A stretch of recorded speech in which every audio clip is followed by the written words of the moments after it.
Welcome to Sasi media. மக்களே, ஒரு நல்ல நியூஸ். அதாவது டிவிகேக்கு ஓட்டு போட்டவங்களும் ஓட்டு போடணும்னு நினச்சவங்களுக்கும் சரி, அதுக்காக கேம்பெயின் பண்ணவங்களுக்கும் எல்லாருக்குமே ஒரு நல்ல நியூஸ் கிடைச்சிருக்கு. டிவிகே 111 இடங்களில் முன்னிலை போயிட்டுருக்கு. இந்த கவுண்டிங் முன்ன பின்ன போயிட்டுருக்கு. ஸோ இதில் டிவிகே ஜெயிக்கவே ஜெயிக்காதுங்க, அது ஒரு தற்கொலை கூட்டம்னு சொன்னவங்கெல்லாம் வெளியிலே வரல. டிவிகே எங்களுக்கு போட்டியே இல்லைன்னு சொன்ன டிஎம்கே இன்னைக்கு 3வது இடத்துக்கு தள்ளப்பட்டிருக்கு. ஸோ இதை பற்றி டீட்டெயிலாக தான் இந்த வீடியோவில் பேச போகிறோம். ட்ரெண்டிங் டாபிக் தெரிஞ்சுக்க நம்ம சேனலை சப்ஸ்கிரைப் பண்ணுங்கள். ஃபஸ்ட்டு டிவிகே கட்சி தொடங்கி 3 வருஷம் ஆக போகுது. 3 வருஷத்துக்குள்ளே அவர் ஒரு முதல் எலெக்ஷனை சந்திக்கிறாரு. இன்னும் சொல்ல போனால் கட்சியை தொடங்கிறதுக்கு முன்னாடி ஒரு மாநாடு போட்டு இதுதான் என் கட்சி பேர் அப்படின்னு சொல்லி அறிவித்தது தான் எல்லா கட்சிகளும். அப்படி தான் தமிழ்நாடு அரசியலில் கட்சிகள் உருவானது. ஆனால் விஜய் சார் அவர்கள் மட்டும்தான் முதல்ல போகிற போக்கில் இதாங்க என் கட்சி, இதன்னைக்கு நான் பதிவு பண்ண போகிறேன், அதுக்கப்புறம் என்னுடைய கடைசி படம் ஜனநாயகன், நான் ஒரே ஒரு படம் தான், 2 படம் இருக்குது, அதை முடிச்சுட்டு நான் ஃபுல்லாக அரசியலுக்கு வந்துடுவேன்னு ஒரே ஒரு நியூஸ் மட்டும்தான் கொடுத்தாரு. ஸோ அப்படி தான் விஜய் அவர்களுடைய கட்சி வந்தது. இதுக்கு முன்னாடி எம்ஜிஆர் அவர்கள் கட்சி தொடங்கினார். அவரும் ஒரு 2 வருஷம் அதுக்குள்ளே எலெக்ஷனை சந்தித்து ஜெயித்தார். ஆனால் அதுக்கு முன்னாடி அவர் ஒரு இடைத்தேர்தலை சந்தித்து அந்த இடைத்தேர்தல் தான் கன்ஃபார்ம் பண்ணிச்சு எம்ஜிஆர் அவர்கள் ஜெயிக்க போகிறாருன்னு. ஆனால் விஜய் சார் அதை கூட செய்யலை. இதுக்கு முன்னாடி இன்னும் டீட்டெயிலாக சொல்லணும்னா, எம்ஜிஆர் அவர்கள் ஒரு கட்சிக்குள்ளே இருந்தார். டிஎம்கேக்குள்ளே இருந்து பல வருஷங்கள் அங்கே எம்எல்ஏவாக ஒர்க் பண்ணிவிட்டு அதுக்கப்புறம் தான் புதுசாக ஒரு கட்சி தொடங்கி சிஎம் ஆனார். கிட்டத்தட்ட 60 வயசை தாண்டி இருந்தார். அப்போ விஜய் சார் கட்சி தொடங்கும் போது எல்லாம் என்ன சொன்னாங்க அப்படின்னா, விஜயகாந்திக்கு இல்லை, விஜயகாந்தி ஜெயிக்கலன்னா இவர் எப்படி ஜெயிப்பார் அப்படிங்கிற மாதிரி கேள்விகள்லாம் இருந்தது. அதுவும் எம்ஜிஆர் ஒரு காலகட்டத்தில் ஜெயிச்சார் அப்படின்னா, எம்ஜிஆர் அன்னைக்கு சோஷியல் மீடியா கிடையாது, மக்களுக்கு எந்த விஷயமும் தெரியாது, அதனால எம்ஜிஆர் அவர்கள் ஜெயிச்சார் அப்படிங்கிற மாதிரி கதைகள்லாம் நிறைய பேர் பேசுவாங்க. அதை எல்லாத்தையுமே உடச்சி காமிச்சிட்டாரு. நான் ஒரு எம்ஜிஆர் தாங்க அப்படிங்கிறத நிரூபிச்சிட்டாருன்னு சொல்லலாம். நேற்று வரைக்கும் பல பேருடைய கருத்து கணிப்பு என்னவாக இருந்ததுன்னா, அதிகபட்சம் ஒரு 30 தொகுதி ஜெயிப்பாருங்க, அதுக்கு மேலாம் வாய்ப்பு இல்லை, ஒரு எதிர்கட்சியாக உட்காருவார், தேவைப்பட்டால் ஏடிஎம்கே கூட ஒரு கூட்டணி வைப்பார் அப்படின்ற மாதிரி தான் எல்லாருமே பேசிகிட்டு இருந்தாங்க. இன்றைக்கி அவர் தனிப்பெரும்பான்மையாக சிஎம் ஆகிறதுக்கான எல்லா வாய்ப்புகளும் இருக்குது. இங்கே தாவேக்காவுக்கு வரத்துக்கு நிறைய பேர் ரெடியாக இருக்காங்களாம். அந்த மாதிரி நியூஸ்களும் போயிட்டுருக்கு. அதை கன்ஃபார்ம் பண்ணாமல் நம்ம எதுவுமே சொல்ல முடியாது. இன்னும் கொஞ்சம் நேரம் நம்ம காத்திருக்கலாம்.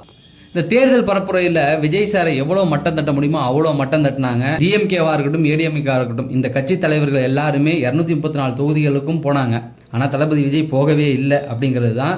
ஏன்னா அதுக்கு காரணமாக சொல்லப்பட்டது கூட்ட நெரிசல். விஜய் சார் ஒரு நாளைக்கு 2 இடத்துக்கு போகணுன்னு பிளான் பண்ணார்னா அவர் ஒரு இடத்துக்கு தான் போக முடிஞ்சது. காரணம் அந்த அளவுக்கு கூட்ட நெரிசல். இந்த கூட்ட நெரிசல்னாலே விஜய் சார் மாவட்டங்கள் ஃபுல்லாக கவர் பண்ணல. அப்போ சொன்னாங்க, அதாவது திமுக பாருங்க, அந்த வயசில் ஸ்டாலின்லாம் எல்லா தொகுதிக்கும் போனார், எடப்பாடி 2 வாட்டி போயிட்டு வந்துட்டார், ஆனால் விஜய் அவர்கள் அப்படி கூட போகல, இவரெல்லாம் எங்கெங்க ஜெயிக்க போகிறான்னு கேள்வி கேட்டாங்க. அவங்களுக்கும் ஒரு சவுக்கடியை கொடுத்துட்டாரு. அதாவது இந்த கூட்ட நெரிசல் இதை வச்சு எல்லாருமே என்ன சொன்னாங்க அப்படின்னு பார்த்தீங்கன்னா, இதெல்லாம் தற்கூரி கூட்டங்க, இதெல்லாம் ஓட்டா மாறுமா அப்படின்னு கேள்வி கேட்டாங்க. நிறைய பேர் இருந்தாங்க. அந்த கூட்டங்களை தாண்டி ஓட்டுகள் விழுந்துருச்சு அப்படிங்கிறது தான். இன்னும் சில யூடியூப்பில் பெய்டு பணம் வாங்கிட்டு பேசுகிற அந்த ஜூலி மாதிரி தற்கூரியெல்லாம் யூடியூப்பில் விஜய் சாரை அவ்வளோ மட்டம் தட்டினாங்க. அவங்க எல்லாருக்குமே ஒரு சவுக்கடி தான்.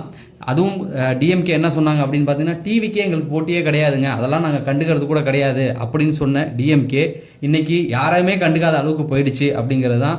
அந்த அளவுக்கு அவங்களுடைய ஓட்டு வங்கிகள் ரொம்ப கம்மியாக இருக்குது. பல தொகுதிகளில் அவங்க தொகுதிகளிலே அவங்க தோற்றுக்கிட்டு இருக்காங்க. அவங்க தொகுதின்னு சொல்கிறது கன்ஃபார்மாக இது டிஎம்கே தொகுதின்னு சொல்கிற இடங்கள்லேயே அவங்க தோற்றுக்கிட்டு இருக்காங்க. அப்போ அதிமுக முன்னணியில் வராங்க. ஒருவேளை தாவேக்கா இல்லைன்னா இந்த எலெக்ஷனில் அதிமுக தான் ஜெயிச்சிருக்கும் அப்படிங்கிறதுல எந்த ஒரு மாற்று கருத்தும் கிடையாது. ஆனால் டிஎம்கேக்கு யாரும் எதிர்பார்க்கல. அவங்க தோப்பாங்கன்னு தெரியும், ஆனால் இவ்வளோ கேவலமாக தோப்பாங்கன்னு யாரும் எதிர்பார்க்கல. சரி, இந்த எலெக்ஷனுக்கு முன்னாடி வரைக்கும் அந்த அரசியல் கருத்து கணிப்பு எல்லா ஊடகங்களும் என்ன சொன்னது அப்படின்னு பார்த்தீங்கன்னா, விஜய் அவர்கள் ஒரு 20 தொகுதி 25 தொகுதிகள் வருவார், அதுவே அதிகம்தாங்க அப்படின்னு சொல்லிட்டு இருந்தாங்க. அவங்களுக்குமே இப்போ தலை குழம்பி போய் நிற்கிறாங்க. எப்படிங்க இது வந்தது, இது ஒரு பெரிய மாற்றங்க அப்படிங்கிற மாதிரி சொல்லிகிட்டு இருக்காங்க. அதை எல்லாத்தையும் தாண்டி எந்த அடிப்படையில் விஜய்க்கு ஓட்டு போட்டாங்க அப்படின்னு நிறைய பேர் கேட்குறதும் நம்ம காதில் விழுது. எந்த அடிப்படையில் அப்படின்னு பார்த்தீங்கன்னா, வீட்டுக்கு ஒரு விஜய், ஒவ்வொரு தொகுதியிலும் விஜய், மக்கள் அனைவரும் மாற்றத்தை விரும்பினாங்க அப்படிங்கிறது இதில் நல்லாவே தெரியுது. அதுவும் யார் நமக்கு தேவை யார் தேவையில்லை அப்படிங்கிறத ரொம்ப தெளிவாகவே கணிச்சு வச்சுருந்தாங்க. நல்லா பார்த்தீங்கன்னா, விஜய் சார் தேவை, டிஎம்கே நமக்கு தேவையில்லை அப்படிங்கிறத ரொம்ப தெளிவாக தெரிஞ்சு வச்சுருந்தாங்க. இந்த 8000 ரூபா கூப்பன் ஒரு காலத்தில் கலைஞர் அவர்கள் என்ன பண்ணாருன்னா, ஜெயிக்கிறதுக்காக நாங்கள் இலவசமாக டிவி தரோம்னு சொன்னார். அந்த டிவிக்காகவே அந்த எலெக்ஷனில் அவங்க ஜெயித்தாங்க. அதுக்கப்புறம் அடுத்த எலெக்ஷனில் ஜெயலலிதா அவர்கள் நாங்கள் கிரைண்டர் தரோம், மிக்சி தரோம்னாங்க, அதுக்காகவே ஜெயித்தாங்க. அதே ஃபார்முலாவை தான் இந்த வாட்டியும் அவங்க கையில் எடுத்தாங்க. அதாவது 8000 ரூபாய்க்கு கூப்பன் தரோம் அப்படின்றத. ஆனால் அந்த 8000 ரூபா கூப்பன் இந்த வாட்டி அவங்களுக்கு கை கொடுக்கல அப்படிங்கிறது தான். ஓட்டுக்கு பணம் அப்படின்னு சொல்லி ஒவ்வொரு தொகுதிகளிலும் டிஎம்கே ஏடிஎம்கே பணம் கொடுத்தாங்க. ஆனால் தாவேகாலேருந்து ஒரு ரூபா கூட கொடுக்கல.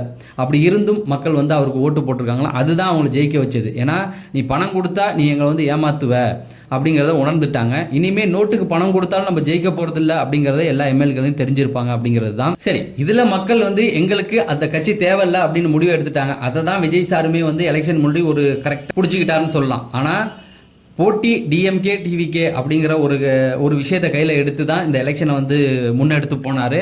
அதன் விளைவாக பார்த்தீங்க அப்படின்னா டிவிகே டிஎம்கே அந்த போட்டி தொடர்ந்தது. எது வரைக்கும்னா எலெக்ஷன் அன்னைக்கு வரைக்குமே 2 கட்சியினருக்கும் வந்து வாக்குவாதங்கள் சண்டைகள் நடந்தது நம்மளால் பார்க்க முடிஞ்சது. அப்படி இருந்துமே டிஎம்கேயை பொறுத்த வரைக்கும் பார்த்தீங்க அப்படின்னா நிறைய பணம் செலவு பண்ணாங்க, ஆட்களை வச்சு அடித்தாங்க. ஆனால் டிவிகே தரப்பில் உள்ள எல்லாருமே எல்லாத்தையும் பொறுத்துக்கிட்டு இந்த தேர்தலை வந்து எதிர்கொண்டாங்க. அந்த பொறுமைக்கான வெற்றி தான் இது. ஏன்னா மக்கள் எல்லாத்தையுமே கவனிச்சுக்கிட்டு தான் இருக்காங்க.